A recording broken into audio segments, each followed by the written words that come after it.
जय महाराष्ट्र. आवाज येतोय सगळ्यांना? तमाम युवकांचे प्रेरणास्थान युवा हृदय सम्राट युवराज माननीय युवा सेना अध्यक्ष महाराष्ट्र राज्याचे सन्मान्य माजी पर्यावरण तथा राज्य शिष्टाचार मंत्री शिवसेना नेते श्रीमान आदित्य साहेब उद्धव साहेब ठाकरे यांचा ठीक आहे, आता- कुणाचा करूया सुरू. सगळ्यांना दिवाळीच्या शुभेच्छा. सुट्टी कशी झाली?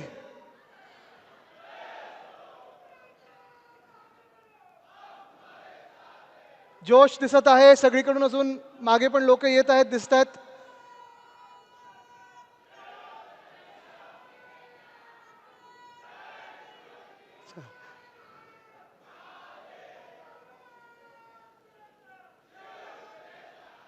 मला वाटतं उद्धव साहेबांना आता कळलं असेल की प्रचार सभेची काही गरज नाही, एवढा जोश दिसतो इथे.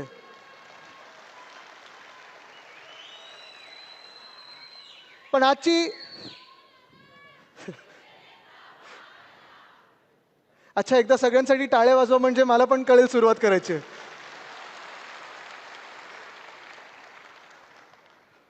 दिवाळी झालेली आहे आणि पुन्हा एकदा आपला सण, हक्काचा सण म्हणजे निवडणूक ही कधी येईल ह्याची आपण वाट पाहत आहोत.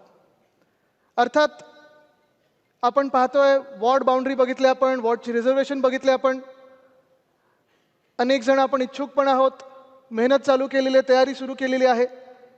पण हे सगळं होत असताना मला वाटतं सगळ्यात एक महत्त्वाची गोष्ट जी आपल्याला सर्वांना पाहायची आहे आणि करण्याची आहे ती म्हणजे मध्यंतरी तुम्ही ऐकलं असेल खूप सगळीकडे चाललेलं वोट चोरी, वोट चोरी, वोट चोरी. किती लोकांनी पाहिलं वोट चोरीबद्दल? सगळ्यांनी पाहिलं ना? वोट चोरी म्हणजे निवडणूक चोरी.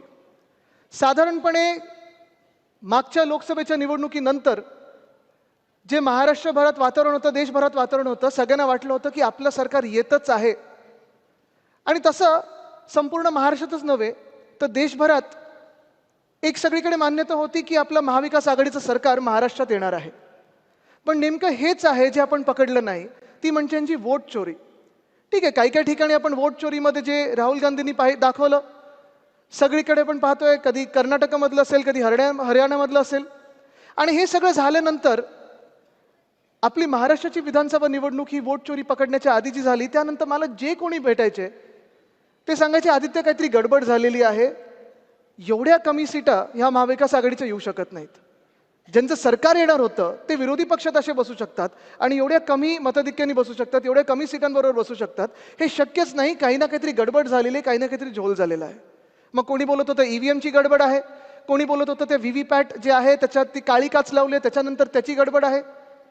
आणि ह्या सगळ्या गडबडीमध्ये जेव्हा आपण शोधायला लागलो तेव्हा प्रत्येक मतदारसंघांमधून आपल्याला कळायला लागलं की कुठे ना कुठे ती गडबड आहे. ती गडबड नेमकी आपल्या निवडणुकीच्या यादीमध्ये आहे. हीच मी तुम्हाला आज एक उदाहरण दाखवणार आहे, कारण तुम्हाला सगळ्यांना आज इथे जे बोलवलेलं आहे ते एवढ्यासाठीच बोलवलेलं आहे की निवडणुका जेव्हा येतील आपले अनेक लोक जे इच्छुक असतील, अनेक लोकांना जे इच्छुक यासाठी असतील की आपला उमेदवार जिंकायला पाहिजे, आपली मशाल जिंकली पाहिजे, शिवसेना उद्धव बाळासाहेब ठाकरे पक्ष हा पुन्हा एकदा मुंबई महानगरपालिकेत सत्तेवर आला पाहिजे, ही सगळ्यांची इच्छा आहे. लढाईची ताकद आहे, जिद्द आहे, हिम्मत आहे. पण ही लढाई फक्त प्रचारातून होणार नाहीये. ही लढाई फक्त आता बॅनरवर होणार नाहीये. ही लढाई फक्त आता काही मोठ्या सभेंमधून होणार नाही, काही मोर्चांमधून होणार नाही. ते तर आपल्याला करायला लागणारच आहे. 1 तारखेचा मोर्चा आपला आहेच. पण ही लढाई ज्या मिनिटाला आपल्या हातात ड्राफ्ट रोल येईल ह्या महानगरपालिकेच्या निवडणुकीचा, तिथपासून सुरू होणार आहे. मी आज एक छोटं प्रेझेंटेशन देते आपल्या सर्वांना, कारण आपल्याला कळलं पाहिजे की जेव्हा आपण सांगतो की ड्राफ्ट रोल, आपण प्रत्येक जण गटप्रमुखांना सांगत असतो, आपण सगळे उपशाखा प्रमुख म्हणून पाहत असतो की यादीचं वाचन झालं पाहिजे, यादीचं वाचन झालं पाहिजे. मला वाटतं मागच्या डिसेंबरपासून आत्तापर्यंत उद्धव साहेबांनी अनेक अशी फ्लाइंग स्क्वॉड्स पाठवलेत. कधी स्थानिक लोकाधिकार समितीचे असतील, कधी आपले निरीक्षक येतात, कधी उपनेते येतात. अनेक वेगळ्या वेगळ्या आपण पाहतोय शाखेंमध्ये बैठकी झाली आणि त्याच्यातून एक जे सगळीकडे येत होतं ते म्हणजे यादीचं वाचन. किती शाखेंमध्ये यादीचं वाचन सुरू झालं? जरा हात वरती करून मला दाखवा. सगळे करत आहेत ना? वरचे लोक करतात की नाही? वरचे हात वरती नाही येतात आहे ना? पण वरती वरती करते की खोलावर जात आहे? खोलावर जातं ना. मी तुम्हाला आता आज वरळीचं उदाहरण देणार आहे की नेमकं तुम्ही यादीचं वाचन म्हणजे नेमकं काय करायचं, काय पकडलं पाहिजे. कारण ही जर चोरी तुम्ही पकडली तर तुम्ही हे समजा की निवडणूक जे खरे लोक जिंकले पाहिजेत त्यांना जिंकून देत आहेत. नाहीतर जे बोगस सरकार निवडणूक आयोगाच्या आशीर्वादाने आपल्या डोक्यावर बसवलेलं आहे हेच सरकार पुन्हा एकदा चालत राहील. तुम्ही ठरवायचं आहे की ही वोट चोरी पकडायची आहे की नाही. तुम्हाला आता प्रेझेंटेशन थोडं दाखवतो. बोगस सरकार, बोगस मतदार, हे नेमकं काय होतं हे तुम्हाला दाखवतो.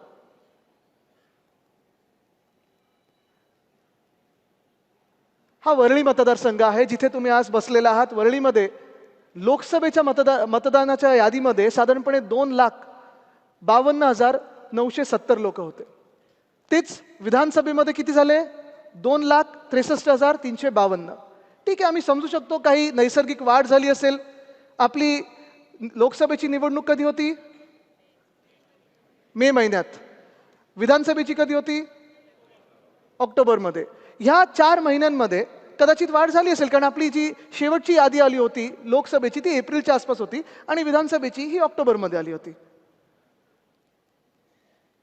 इथे हा अच्छा, याला एक मिनिट, इथे कोणीतरी हे जरा रिमोटचं. हा, आता तुम्ही पाहिलं असेल जी मी ती वाढ बोलत आहे, साधारणपणे वरळी मतदारसंघामध्ये लोकसभेपासून विधानसभेपर्यंत 16,043 लोकांची वाढ झालेली आहे.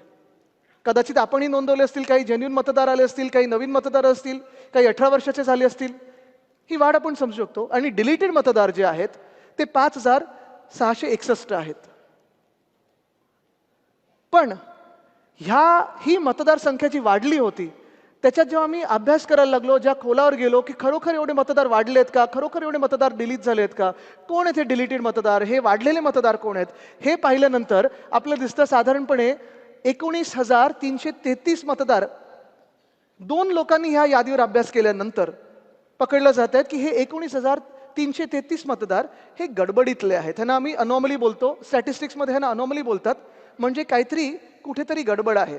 ही कुठची गडबड आहे आणि कुठची गडबड नेमकी आपण पकडली पाहिजे ह्याचं आता तुम्हाला उदाहरणं देतो. हे एक जबरदस्त उदाहरण आहे. नरहरी कुलकर्णी हे वोटर लिस्ट 196 मधले आहेत.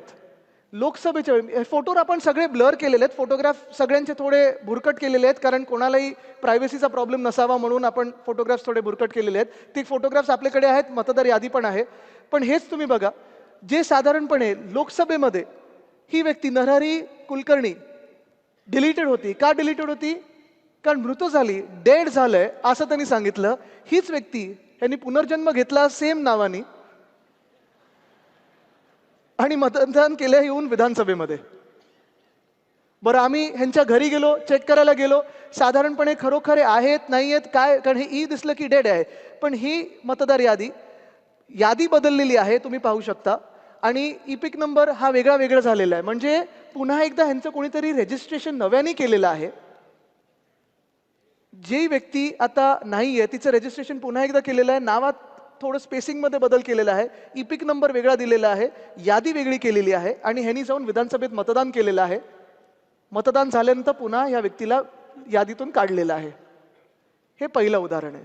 म्हणजे ह्याचा अर्थच हा आहे की साधारणपणे जेव्हा आपण गटप्रमुख म्हणून असू किंवा उपशाखा प्रमुख म्हणून असू किंवा कुठचेही पदाधिकारी म्हणून असू, जेव्हा आपण प्रत्येक यादीचा अभ्यास करायला बघतो, आपली जबाबदारी जी आपल्याला उद्धव साहेब नेहमी सांगत असतात की निवडणुकीत माझी जबाबदारी काय, तर गटप्रमुख म्हणून असेल, उपशाखा प्रमुख म्हणून असेल, माझी जबाबदारी म्हणजे माझी यादी तेवढीच बघायची आहे.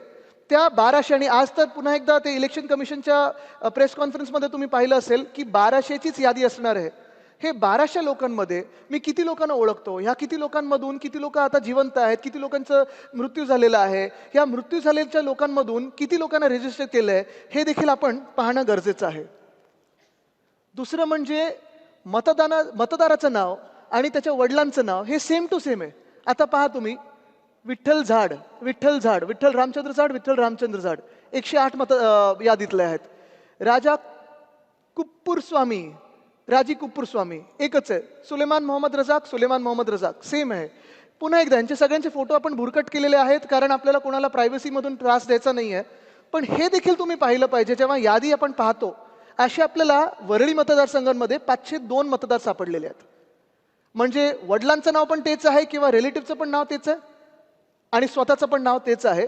हे तर ठळकपणे आपल्याला एक यादी वाचनमध्ये जी आता यादी येईल त्याच्यात तुम्हाला दिसेल ही यादी सगळ्यांकडे आहे ऑलरेडी. तर त्याच्यात हे तुम्ही पाहिलं पाहिजे की किती अशी नावं आहेत जी साधारणपणे सेम टू सेम आहेत. आता हे भलतंच प्रकार आहे. मतदाराचं नाव आणि वडिलांचं नाव, पुरुष मतदार घेतलेत आपण कारण महिला मतदारांच्या वडिलांचं नाव बदलतं किंवा पतीचं नाव त्याच्यात येतं. पण हा जर प्रकार पाहिलात तुम्ही, ह्यांचं नाव काय? गिरीश गजानन म्हात्रे. वडील कोण आहेत? भांजी पटेल. चांगले म्हणजे कोणीतरी आपल्या राज्यात गुजरातमधून येऊन मराठी झालं, चांगलं आहे. आता ह्यांचं नाव आहे काय? डुयोडाप रामवंदन यादव आणि वडिलांचं नाव आहे सहुदेव वाघमारे. ह्यांचं नाव आहे संतोष कुमार सरोज आणि वडिलांचं नाव आहे राधेश्याम. बरं, ह्याच्यात घर क्रमांक ठीक आहे, पण बाकीचं काय तिथे दिले नाहीये. असे मतदार आपल्या मतदारसंघामध्ये म्हणजे वरळीमध्ये 720 सापडलेले आहेत. हे देखील आपल्याला दिसणार आहे. एक यादीत झलक मारली आपण, एकदा पाहिलं आपण की वडिलांचं नाव काय आहे किंवा पतीचं नाव काय आणि स्वतःचं नाव काय, हे जर पाहिलं तर असे पुन्हा एकदा आपल्याला कितीतरी मतदार दिसतील जे असे घोळ केलेले मतदार आहेत. आता हा एक भन्नाट प्रकार झालेला आहे. आपण जागतिक पातळीवर ह्याला वोकिझम बोलू शकतो की तुम्ही ठरवता तुमचे प्रोनाउन काय आहेत, दे, देम, हिज, हर वगैरे. पण इथे ऑपरेशनच्या बिना स्त्रीलिंगचं पुलिंग केले, पुलिंगचं स्त्रीलिंग केले. गौरी गगन गुप्ता, परत फोटोज आपण थोडे भुरकट केलेले आहेत, लिंग पुरुष. इथे तेजश्री दिलीप हडकर, लिंग पुरुष. असे 643 मतदार आपल्याला आपल्या विधानसभेत सापडलेले आहेत. आता कदाचित हा पुन्हा एकदा निवडणूक आयोग सांगू शकतं की हा एरर आहे, टायपिंग मिस्टेक आहे, चूक झालेली आहे. पण ही जबाबदारी खरं तर निवडणूक आयोगाची आहे. जेव्हा आपण मतदानाला जातो तेव्हा सगळे असे पाहत असतात आपल्याकडे की तुम्ही कोण, तुमचं नाव काय, तुम्ही हे दाखवा ते दाखवा. मग हे तुम्हाला दिसत नाही निवडणूक आयोगाला. आणि म्हणून आता जबाबदारी जी निवडणूक आयोग जे करत आहे ते आपल्याला पण काम करायला लागणार आहे, कारण निवडणूक आयोग हे भाजपचं काम करतं. मग निवडणूक आयोगाचं काम कोणी करायचं? आपण करायला पाहिजे. तर हे असे मतदार जे आहेत असे देखील तुम्ही पाहिले पाहिजेत, पकडले पाहिजेत. 643 मतदार आहेत. No EPIC number. मला तुम्ही सांगा इथे किती लोक आहेत ज्यांनी गेल्या काही निवडणुकांमध्ये मतदान केलेलं आहे? सगळे आहेत. निवडणुकीचे कार्ड तुमच्याकडे आहे, घरी सगळ्यांकडे आहे. त्याच्यावर इथे जो एक नंबर येतो एपिक नंबर, तो प्रत्येकाकडे आहे ना. आता तो एपिक नंबर नसेल तर गडबड तर होते. असे एपिक नंबर नसणारे देखील नावं प्रत्येक यादीत घुसवलेले आहेत.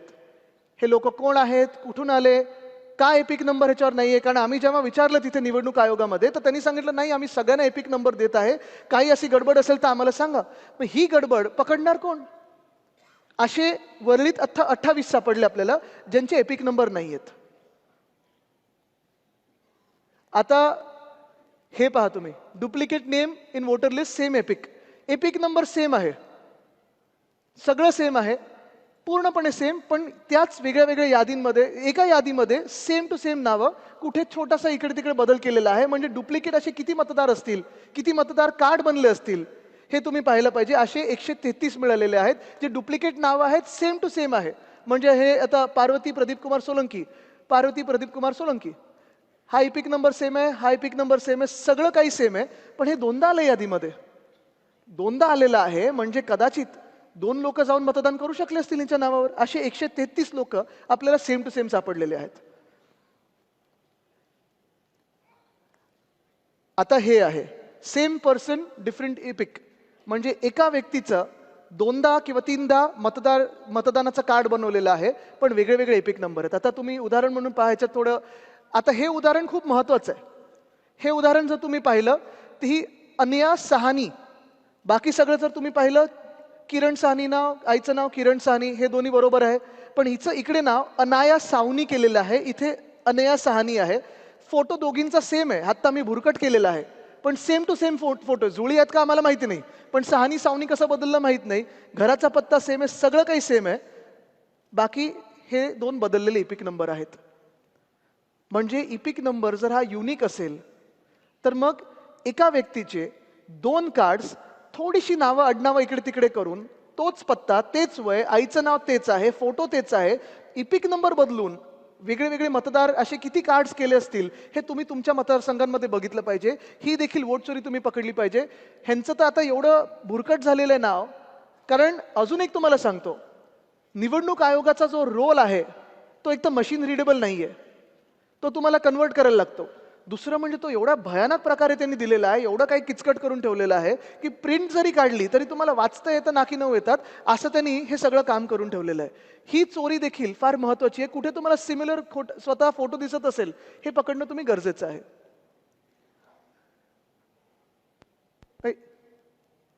नाही थांबा, कुठे गेलं? खालती इथे होतं ना? नाही, थोडं करा. नाही घाबरू नका, निवडणूक आयोग इथपर्यंत पोहोचला नाहीये.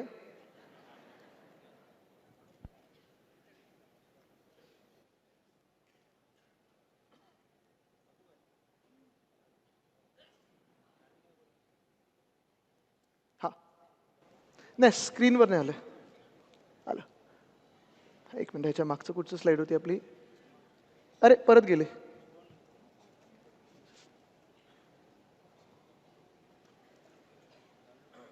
नाही, ह्याच्यावर नाही आले. No EPIC. आता हे मतदार झाले आपले, नो एपिकचं दाखवलं मी, हे पण दाखवलं, हे पण दाखवलं. आता हे सगळ्यात महत्वाचं आहे. आत्तापर्यंत तुम्ही पाहिलं असेल की आपण वेगळी टेक्नॉलॉजी वापरून, वेगवेगळे सॉफ्टवेअर वापरून जे नावांमध्ये गडबड आहे, जी इपिकमध्ये गडबड आहे, जे ॲड्रेसमध्ये गडबड आहे, हे सगळं आपण पकडू शकलेलो आहे.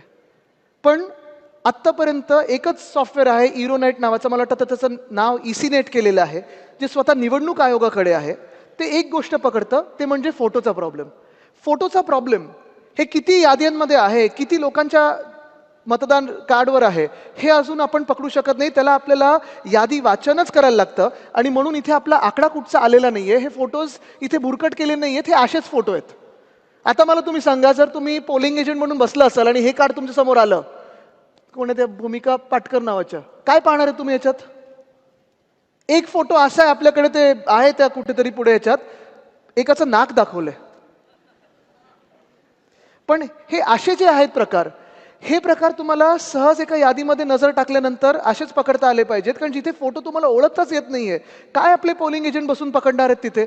बरं, ह्याचा आकडा पण नाहीये. म्हणजे जो पहिला आकडा मी बोललो ना, स्टॅटिस्टिकल अनॉमलीचा 19,333, हा आकडा फोटो जिथे नाही आहेत किंवा फोटोची गडबड आहे हे सोडू नये. म्हणजे असे अजून जर पकडले तर साधारणपणे वरळीच्या मतदारसंघामध्ये जी गडबड आहे, जे मतदार यादीमध्ये गडबड आहे, तो आकडा 22,000 ते 23,000 पर्यंत पोहोचू शकतो. 22,000 ते 23,000 हा कमीत कमी आकडा बोलतोय. हा आकडा अजून आम्हाला पकडायचा, त्याचं यादीचं वाचन सुरू आहे. जसं हा प्रॉब्लेम आहे तसं पुढचा आहे की फोटोच नाहीये, हे देखील तुम्ही पाहिलं असेल. आता हे अमित लाल बहादूर यादव जे आहेत, वडिलांचं नाव लाल बहादूर वगैरे, हे सगळं ठीक आहे, पण इथे फोटोच नाहीये. हे पण तुम्ही पाहिलं पाहिजे, कारण इथे एपिक आहे, ठीक आहे, मतदार यादी कुठची आहे हे पाहिजे, हे सगळं आहे, पण फोटो नसेल तर तुम्ही ओळखणार कसं आहे ना? हे तर पाहिजे आपल्याला. तर हे देखील तुमचं लक्ष असणं गरजेचं आहे. आता हे बघा, हे वरळीतले 2 मतदार आहेत, कोण पकडू शकणार आहे? हे तर एवढं युनिक आहे, इथे तर 3 भाषांमध्ये लिहिलंय. ही भाषा इंग्लिश आणि मराठी, एका कार्डवर 3 भाषा आहेत. आम्ही जेव्हा निवडणूक आयोगाकडे गेलो होतो, सगळेच आम्ही होतो, मग त्याच्यात उद्धव साहेब होते, राज साहेब होते, आम्ही सगळे बाकीचे पण नेते होते, जयंत पाटीलजी होते, पवार साहेब होते. आम्ही त्यांना विचारलं की असे जर असतील मतदार कार्ड, हे कारण अनेक आहेत, पूर्ण मुंबईमध्ये असे अनेक मतदार वोटर कार्ड्स आहेत, त्यांना आपण विचारलं की हे नेमकं काय गडबड आहे, हे कसं इथे येऊ शकतं? ते बोलले, सर नाही, बॉर्डर एरिया असेल तर ते कार्ड इकडचे तिकडे होऊ शकतात. बॉर्डर आपली कोणाबरोबर आहे? वरळी का तिकडच्या बॉर्डर बरोबर आहे? इथून 12 नॉटिकल माईल बाहेर गेलं तर तुम्हाला इंटरनॅशनल बॉर्डर लागेल, मग आफ्रिकेमधले कुठचे देश लागतात वगैरे हे पाहायला लागेल. पण ही भाषा कशी येऊ शकते? आणि ही जी गडबड आहे ही देखील तुम्ही पकडली पाहिजे. ही देखील निवडणूक आयोगाने सुधारणा करणं गरजेची आहे.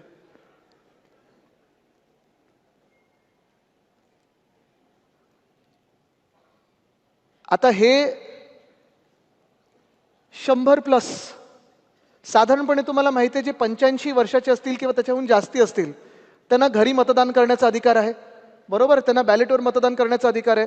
आपण उमेदवार म्हणून त्यांच्या घरी जातो, आशीर्वाद घेतो, आपल्यासोबत एक पोलिंग एजंट जातो, त्यांच्या मतदानाच्या दिवशी देखील आपली यंत्रणा त्यांच्यासोबत असते, बाकी सगळ्या पक्षांची असते. साधारण आपल्याला माहिती असतं की आपल्या मतदारसंघामध्ये 85+ वयाचे किती लोक आहेत आणि हे आपल्याला कळतंच.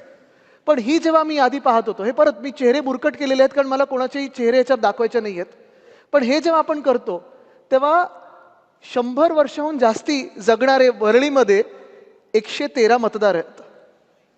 ही माझी पुढच्या निवडणुकीसाठी ॲडव्हर्टाईज होणार आहे. कोणाला चांगलं जीवन जगायचं असेल, 100+ जगायचं असेल, वरळीत या. हे मी आता ही आयडिया बिल्डरांना पण देणार आहे. इथे सगळ्या ज्या स्कीम चालू आहेत, फ्लॅट चांगले विकायचे असतील तर हेच वापरा. पण हे इथे थांबत नाही. थोडा आनंद व्यक्त केला आम्ही, चला चांगलं आपला मतदारसंघ फिट इंडियामध्ये बसतो. थोडी चौकशी केल्यानंतर हे मतदार जे आहेत, ह्या शालिनी पार्टे ह्या 2000 साली गेलेल्या आहेत. हे कोण, दिनदेश्री तिवारी हे 2007 मध्ये गेलेले आहेत. कृष्ण अडवाणी म्हणजे ते हे नाहीत, हे ॲड्रेसच रॉंग आहे. हे 95 म्हणजे 5 वर्षाचा मी होतो तेव्हा हे गेलेत. आता मी 35 वर्षाचा असताना निवडणूक लढलो तर यादीत आलेले आहेत. हे 2021 मध्ये गेलेले आहेत. हे अशी यादी ही निवडणूक आयोगाने आपल्या महाराष्ट्रात आणली आणि मतदान करून घेतलेलं आहे. असं हे बोगस सरकार आपल्या डोक्यावर बसलंय. पण एक आहे की ह्या यादीप्रमाणे किती लोकांनी ह्यांच्या नावावर मतदान केलं असेल ही गंभीर बाब आहे, ही आपण लक्षात घेणं गरजेचं आहे. आता चला मी एका बाजूला समजू शकतो की खूप वेळा काही कारण निवडणूक आयोग देईल की तुम्ही हे सुधारलं नाही, ते सुधारलं नाही, असं करायला पाहिजे, तसं करायला पाहिजे. पण हा जो घोळ आहे हा नुसतं एरर नाही आहे, हा फ्रॉड आहे, हा वोटिंग फ्रॉड आहे, हा निवडणुकीतला फ्रॉड आहे. House number not properly mention. आता तुम्ही बघा, हे सगळे मतदार, इथे 67 मतदार जे आहेत ते घर क्रमांक काय दाखवलंय, जो जो जो जो जो हा जो म्हणजे जोल दाखवलंय की काय दाखवलं माहित नाही. जो म्हणजे झोपडपट्टी, पण त्याला प्रत्येक झोपडपट्टीला देखील एक आकडा असतो. म्हणजे हे जिथे जो आहे तिथे क्रमांक काय आहे, कारण पुन्हा एकदा जेव्हा SRE मध्ये जातो त्या आकड्याप्रमाणेच तर घरं मिळतात. मग जर आकड्याप्रमाणे घरं मिळत असतील, आकड्याप्रमाणे अॅनेक्षर बनत असतील, मग आकड्याप्रमाणे निवडणूक आयोग मतदान का नाही करू शकत? बरं, हे त्यांचाच कायदा दाखवतोय. निवडणूक आयोगाचा कायदा आहे, NERPचं जे त्यांचं हँडबुक आहे त्याच्यात त्यांनी दिलेलं आहे की 10हून अधिक म्हणजे 11 पासून कितीही लोक एका घरात जर राहत असतील तर EROची जबाबदारी आहे की त्यांनी त्या घरात जाऊन पाहणी करावी की खरोखर इथे 11+ लोक राहत आहेत का. हे EROनी केलं होतं का? हे निवडणूक आयोगाने केलं होतं का? जे मतदार यादी ही अशी पूर्ण जो जो जो झोलवाली आहे, ह्याचं करायचं तरी काय? आता पुढचं बघा, तुम्हाला गंमत दाखवतो. इथे गंमत थांबत नाही. आता हाऊस नंबर MT कामगार नगर 2 NM जोशी मार्ग, इथे पुढेच आहे, थोडं पुढे गेलं तर परत असे किती माहित आहेत. हे इथे तर बघा, question mark slash question mark question mark question mark, हे पत्ता दाखवला यांचा. हे परत इथे मोकळं मोकळं मोकळं, इथे जो मोकळं मोकळं मोकळं, काहीच नाही इथे. असे किती मिळाले असतील वरळीमध्ये? तर 4177 लोक मिळाले आहेत ज्यांचे आता पताच नाहीये. आम्ही उमेदवार म्हणून ह्यांच्याकडे जायचं तरी कसं? आमचे जे पॅम्फलेट असतात, लिफलेट असतात किंवा प्रचाराला जायचं असेल तर निवडणूक आयोगाने सांगावं हे नक्की काय आहे, कुठे, हा पत्ता कुठे, question mark slash question mark question mark question mark, राहतात तरी कुठे, ही बिल्डिंग कुठे आहे. आता एक मिनिटं, पुन्हा एकदा मी तुम्हाला दाखवतो. हा व्हिडिओ प्ले करतो, बघा हा व्हिडिओ बघा.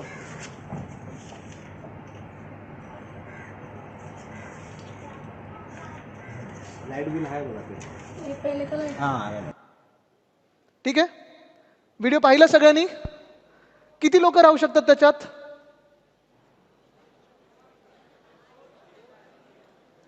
2, 4 कोंबून कोंबून 5, 38 लोक दाखवलेत या घरामध्ये. आणि ते 38 मधून एक सुद्धा कोणी व्यक्ती तिथे राहत नाही. आम्ही जाऊन व्हिडिओ काढला, जाऊन पाहून आलो, एक सुद्धा त्या आडनावाचा व्यक्ती कोण तिथे राहत नाही. आणि असं जर पाहायला गेलं तर वरळीमध्ये एकंदर 214 घरं अशी दाखवली आहेत ह्याच प्रकारची, ज्याच्यात 3335 मतदार दाखवलेले आहेत. पाहायचा परत तो व्हिडिओ एकदा.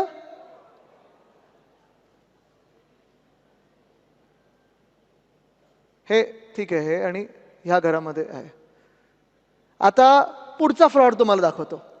इथे साधारणपणे 48 मतदार दाखवले होते.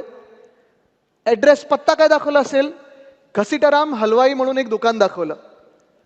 त्याच्यावर 48 मतदार नोंदवलेले आहेत. पहिली गोष्ट म्हणजे दुकानावर तुम्ही कोणाचं रहिवासी म्हणून नोंद करूच शकत नाही, त्याच्यावर रेसिडेन्सी म्हणून तुम्हाला मतदान मिळू शकत नाही.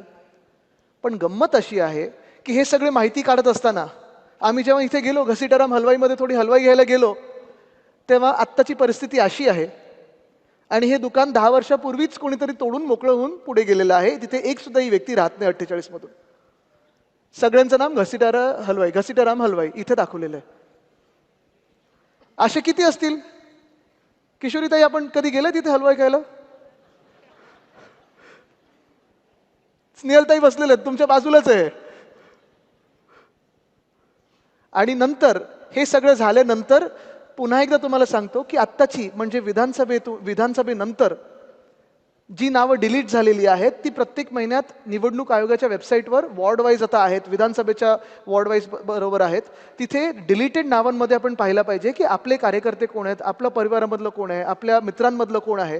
कारण साधारणपणे जर आपण पाहिलं तर वरळीमध्ये विधानसभेनंतर 1200 मतदार हे आत्ता कापलेले आहेत. हे आम्ही कुठून सगळे एक एक पॅरामीटर्स घेतले होते? ते हे काही आपण हवेतून निर्माण नाही केलेले आहेत, हे स्वतःच्या मनातलं काही नाही आहे. ही जी 17ची लिस्ट आहे, 17ची यादी आहे, ही निवडणूक आयोगाच्याच NERPच्या हँडबुक मधली आहे की असं असं काही असेल तर ह्याला गडबड आहे, हे तुम्हाला शोधणं गरजेचं आहे. ही यादी मी सगळ्या आपल्या शाखेमध्ये देईनच, सगळ्या उपशाखा प्रमुख आणि गटप्रमुखाच्या हातात देईन. या यादीप्रमाणे जरी तुम्ही पाहिलत ना, ह्याच्यातून 3, 4, 5 जरी तुम्हाला काही सापडले तर मुंबईत तुम्हाला म्हणजे आता जर वरळीतच एवढे असतील तर मुंबई पाहिलं तर लाखो मतदार तुम्हाला असे सापडतील की जे तिथे मतदार म्हणून येणंच चुकीचं आहे किंवा ती लोकच नाही आहेत तिथे.